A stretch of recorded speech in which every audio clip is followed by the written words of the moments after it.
Hello and welcome. Thank you so much for joining me today. I'm so excited, so elated because of the growth that I'm seeing on YouTube. And I want to really say thank you to everyone who is supporting me and everyone who is watching my video and everyone who puts in their comments, because the comments, they help me to understand where we are going and the things that you do not like on this channel. So I really appreciate those who criticize me. It is also for my good so that I can improve and become better. And you can attest to that. Since I started this channel, I started with a low confidence, and I was not as good as I am becoming now. I'm not as good as best, but I am good at my own level, and I'm working on improving that, and I'm doing everything that I can to make sure that I become better. So let's put that out of the way. But if you're new on this channel, please hit the subscribe button. I love that, because when you hit the love button and you subscribe, you make us grow together. We become a community. We talk together. We share ideas. We share thoughts, because that is the idea of this channel. So today I want to talk about prophecy and predictions. The first person that I want us to talk about is Passion Java and other prophets. I think you remember somewhere around in 2019, there was a brawl that was there between him and Shepherd Bushiri. And he had prophesied that Shepherd Bushiri was going to die in December. And we saw that, it didn't happen, and a lot of stuff. And now he has got his own issues that are happening already in the media circles, and they're fighting between him and Ginimbi. And I've already spoken about that. If you have not watched, go and check out one of the video that I've put out. So I think Zimbabwe has got a fair share of so many prophets that have prophesied about Zimbabwe, a lot of them, and that have given false hope. Some they've told us that Chamisa was going to win the elections. Some they've told us that this was going to happen, this was going to happen, a lot of things, that there were going to be protests. Some they've said that we are going to see a war coming out. So we don't know if it is going to come. No, we wait for it. It is going to come. But of course, we can't wait. We can't be held at ransom because of that. But what we know is that God is in charge of everything that happens. Nothing happens to God that takes him by surprise. God is not like a firefighter, like what right now China is experiencing, whereby there is coronavirus and now they are starting to contain people. God knows the beginning from the end. So he knows. It's like somebody who's watching a movie that he directed and edited and everything. So when he's watching it, he knows how it's going to end. So this is how God is, according to how I know him. So the prophecies that we have seen from Prophet Passion, they have not come to pass, especially the Bushiri one. And even other prophets, they've been prophesying that we're going to see this happening, we're going to see this happening, we're going to see this happen, we're going to see fights happening in MDC, we're going to see fights happening in ZANU-PF. And some of them, we've fallen for them. But the challenge now is, who do we believe is a true prophet and who do we believe is not a true prophet? And this also has happened on the prediction side. The prediction side, I want to touch on Professor Jonathan Moyo. Professor Jonathan Moyo is into hiding since 2017 coup that happened in Zimbabwe. And he has been, dropping some files here and there. But what I've discovered in all this is that Jonathan Moyo, in all his predictions, some of the predictions have happened because he still has some links and some connections inside the intelligence, inside the army, inside the people that are working in the presidential guard and all of that.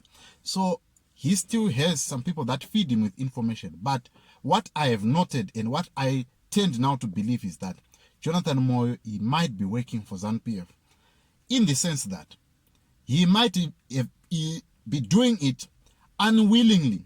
he might have a genuine cause to say, okay, I really want to see this happening in Zimbabwe. I really want to see change happening in Zimbabwe. But the people that feed him with information, it's like being fed information that does not work on your enemy side.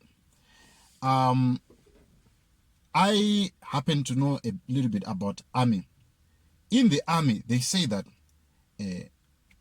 when they're trying to capture an army, they capture the signal guy. So the signal guy is one who communicates with the whole crew, whether it be the colonel, be it the lieutenant, be it the captain, be it the sergeant, and the people that are at the base, to tell them that we are at these coordinates and we are moving in this direction and we have managed to, So if you are attacking your enemy in the army, you attack the signal guy, so that once you attack the signal guy, you now know the whole crew where they are going, because say that they might be a sergeant or a warrant officer or whoever is in charge of that, or a captain who is in charge of a certain battalion, you know where they are going because you are communicating with them using the signal guy. So, but if you catch one corporal,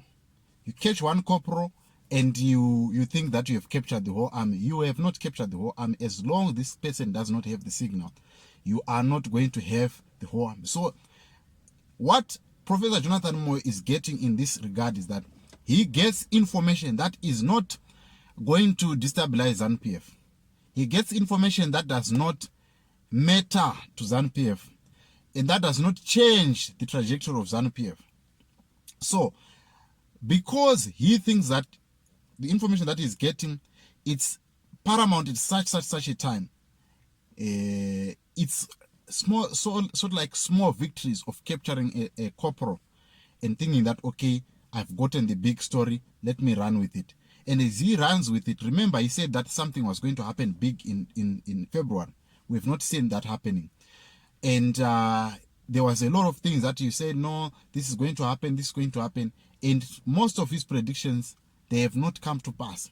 Why? Because he's being fed information that is not useful. And that is how you find out that it ends up becoming just a saying or a rhetoric that will not yield any results. So between the two, the guy, Passion Java, and other prophets that are prophesying about Zimbabwe and not having the full information and not having the right detail of what we want to what is going to happen, it's not useful. And I want you to hear your thoughts on this one. That what do you think? Is he a real prophet, Passion Java, or and also Jonathan Moyo? Can he be trusted with the information that he's releasing? Is he really working to make sure that Zimbabwe becomes better, or is he somebody who is working in the guise of ZANU-PF and giving people false hope of what he is, because he's actually in hiding for the past two and a half years? So this has been my submission. I really want to hear your thoughts on this one. Do you think I'm wrong that I think Passion Java and other prophets, they are giving Zimbabwe false hope?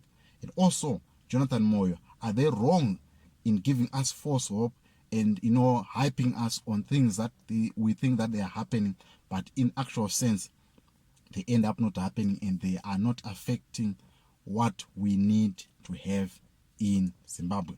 But thank you so much for joining me. Please follow me on Twitter, follow me on Instagram, and please join our WhatsApp group. I've put the link below. And please, if you want to join the group, please let me know. And if you want to talk to me, please let me know on the numbers that are appearing on the screen. I really appreciate your support and I really appreciate your input. If you have any questions, any comments, put them on the comment section. I'll gladly reply all of them. I'll see you next time. Please subscribe to JCTV Zimbabwe and let's keep talking.